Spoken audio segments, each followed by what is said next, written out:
नमस्कार दोस्तों। आज का जो हमारा विषय है वो है प्रेमचंद का जीवन परिचय। दोस्तों, वीडियो को पूरा ज़रूर देखिएगा। वीडियो को इस तरह से आपको स्पष्ट किया जाएगा ताकि आपको एक बार पढ़ने से ही याद हो जाए। दोस्तों, आगे बढ़ने से पहले यदि आप हमारे चैनल पर नए हैं तो चैनल को सब्सक्राइब कर लीजिए, साथ में बेल आइकन प्रेस कर लीजिए ताकि अगली वीडियो का नोटिफिकेशन आप तक पहुंच सके। देखिए, जब भी हम जीवन परिचय लिखते हैं तो सबसे पहले हमें क्या लिखना होता है? उनका जन्म कहाँ हुआ, कब हुआ, उनके पिता का नाम क्या है, उनकी प्रारंभिक शिक्षा कब हुई थी, ये सब चीज़ें हमें लिखनी होती हैं। तो देखिए, प्रेमचंद का जो जन्म था वो कहाँ हुआ था? वाराणसी जिले के लम्ही ग्राम में।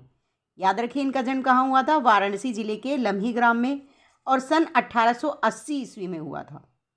कब हुआ था? वाराणसी जिले के लम्ही ग्राम में 1880 में इनका जन्म हुआ था। प्रेमचंद का मूल नाम धनपत राय था। क्या नाम था मूल नाम? धनपत राय। बाद में इनका नाम क्या हो गया? प्रेमचंद। उन्होंने प्रारंभिक शिक्षा वाराणसी में पाई। अब वाराणसी में जन्म हुआ था तो प्रारंभिक शिक्षा भी कहाँ पाई? वाराणसी में। मैट्रिक करने के बाद वे अध्यापन कार्य में लग गए। किस कार्य में लगे? अध्यापन, मतलब पढ़ाने के काम में लग गए। उन्होंने स्वाध्याय करके बीए पास किया। प्रेमचंद ने उर्दू में नवाब राय के नाम से लेखन कार्य किया। याद रखिए दोस्तों, सबसे पहले प्रेमचंद ने उर्दू में लिखना आरंभ किया। और किस नाम से लिखा? नवाब राय के नाम से लिखना आरंभ किया। ये एक प्रश्न बनता है कि प्रेमचंद ने उर्दू में किस नाम से लिखना आरंभ किया था, तो वो नाम क्या है? नवाब राय। वे सरकारी नौकरी में भी थे, परंतु असहयोग आंदोलन के दौरान नौकरी से त्यागपत्र दे दिया था। इसका मतलब क्या हुआ कि जब असहयोग आंदोलन शुरू हुआ तो उस समय इन्होंने अपनी जो सरकारी नौकरी थी उसमें इन्होंने त्यागपत्र दे दिया था। उर्दू के बाद हिंदी में भी इन्होंने लिखना प्रारंभ किया। किसमें लिखना प्रारंभ किया उर्दू के बाद? हिंदी में।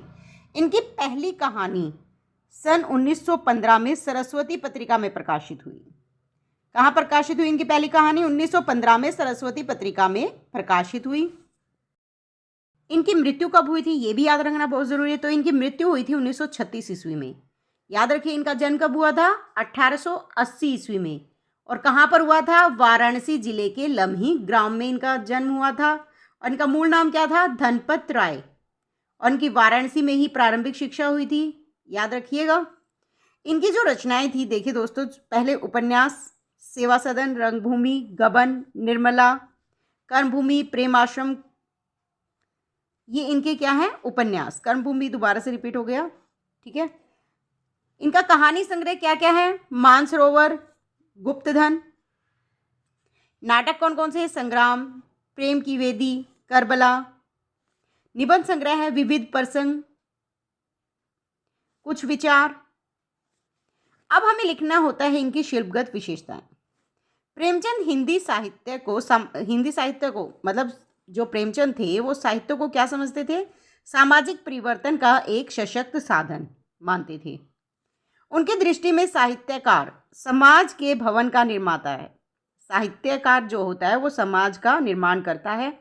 किसके अनुसार? प्रेमचंद के अनुसार। और ये सच भी है। प्रेमचंद ने अपनी रचनाओं में किसानों, दलितों एवं नारियों की वेदना का मार्मिक चित्रण किया है। प्रेमचंद ने उर्दू की स्वच्छता, गति और मुहावरों के साथ संस्कृत की भावमयी पदावली का सुंदर प्रयोग किया है। देखिए दोस्तों, सबसे पहले हमने क्या लिखा? जीवन परिचय, जिसमें हमने बताया उनका जन्म कब हुआ। याद है आपको? 1880 में। कहाँ हुआ? वाराणसी के लम्ही ग्राम में हुआ था। उनका मूल नाम क्या था? धनपत राय। और उन्होंने अपनी प्रारंभिक शिक्षा कहाँ प्राप्त की थी? वाराणसी में ही। उसके बाद उन्होंने स्वाध्याय से क्या किया था? बीए किया था। उनकी मृत्यु कब हुई? 1936 ईस्वी में।